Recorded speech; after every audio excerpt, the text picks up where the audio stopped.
सैलाब आए, कुदरती आफात आई, उसमें भी फिर आपने तामीरात में हिस्सा लिया, और फिर जिस तरह घरों का भी उसमें है, लेकिन वो भी कर्जे की सूरत। ये 2 पिलर्स जो साथ से चल रहे हैं।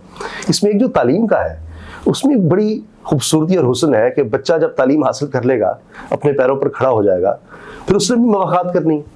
बिल्कुल, अगर वो मवाक़ात नहीं करता तो इसका मतलब है कि हमने उसको सही तरबियत नहीं दी। कई लोग हमें कहते हैं आके जी, आप कह रहे हैं कि जी ये बच्चा आज पढ़ेगा और 10 साल बाद फीस देगा, यानी आज पढ़ रहा है और 10 साल के बाद ये फीस वापस करेगा। वो कहते हैं अगर आप किस्तों में जो उस पर लग हाँ, जब भी उसने करनी 10 साल में दे, 15 में दे, 20 में दे, यानी आज उसके पास वसाइल नहीं है तो वो फीस के बगैर आप उसकी जिंदगी को तामीर कर रहे हैं। कल को उसको खुराक भी दे रहे हैं, उसको रिहाइश भी दे रहे हैं, उसको पाकिस्तान की बेहतरीन लेवल की तालीम। लोग हमें कहते हैं कि अगर वो 10 साल बाद फीस नहीं देगा तो फिर आप क्या करेंगे?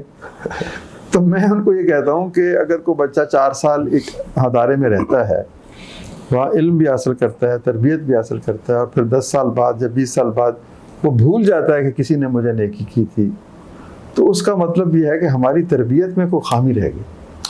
तो सज़ा उसको नहीं मिलनी चाहिए, हमें मिलनी चाहिए कि हमने उसको क्या सिखाया। तो टेकिंग द रिस्पॉन्सिबिलिटी, हमारे यहाँ हम जिम्मेदारी जो है ना ट्रांसफ़र कर देते हैं किसी और के ज़िम्मे। तो लीडरशिप ये नहीं है, लीडरशिप ये है कि अपनी टीम की फेलियर की जिम्मेदारी आप खुद कबूल करें और अपनी कामयाबी दूसरों के नाम मंसूब करें। तो हमें यकीन है कि वो बच्चे करेंगे, नहीं भी करें तो कोई मसला नहीं है। नेकी इसलिए नहीं की जाती कि नेकी के जवाब में आपके साथ कोई नेकी करेगा। नेकी तो बस की जाती है कि इसका हुक्म है, ये करनी है आपने।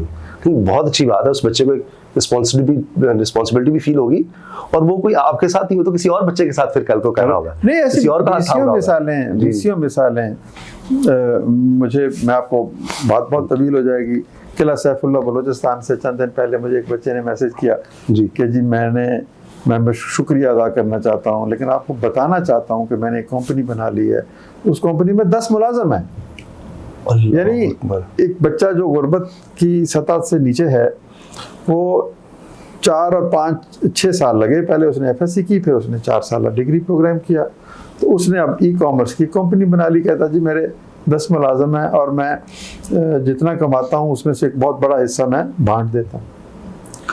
तो और आपको क्या चाहिए कि आप एक शख्स को का हाथ थामा, उसको अपने बच्चों की तरह आपने परवरिश की, और उसके दिल में नेकी का वो बीज अब एक तरह पर दरख्त बन रहा है। विदिन 6 years ये सब कुछ हो गया। उसने 10 मुलाजिम है, वो कहता है मैंने पाकिस्तान में मेरी कंपनी रजिस्टर्ड, अब मैं UK में अपनी कंपनी रजिस्टर कर रहा हूँ।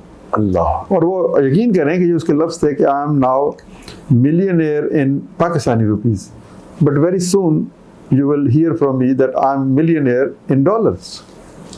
ये तो बिल्कुल ऐसे है जैसे एक आपने यहाँ पर पौधा लगाया, उसकी या कलम समझ लें, या उसी का फल एक और जगह लगाया और वो फिर अब दरख्त बन रहा है। वो मतलब आप उसकी एम्बिशन लेवल तो देखें कि soon you will see me millionaire in dollars.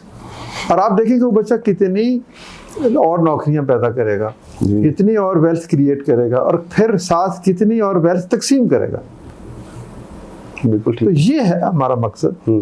2-400 नहीं, 2-4 हज़ार नहीं, 10-20-50 हज़ार ऐसे एंटरप्रेन्योर्स, ऐसे बच्चे पैदा करें जो आज पढ़ रहे हैं, कल फीस देंगे, और फिर देने की जो ख्वाहिश है वो उनके अंदर इतनी मजबूत होगी कि वो फिर देने में कोई आर नहीं महसूस करेंगे।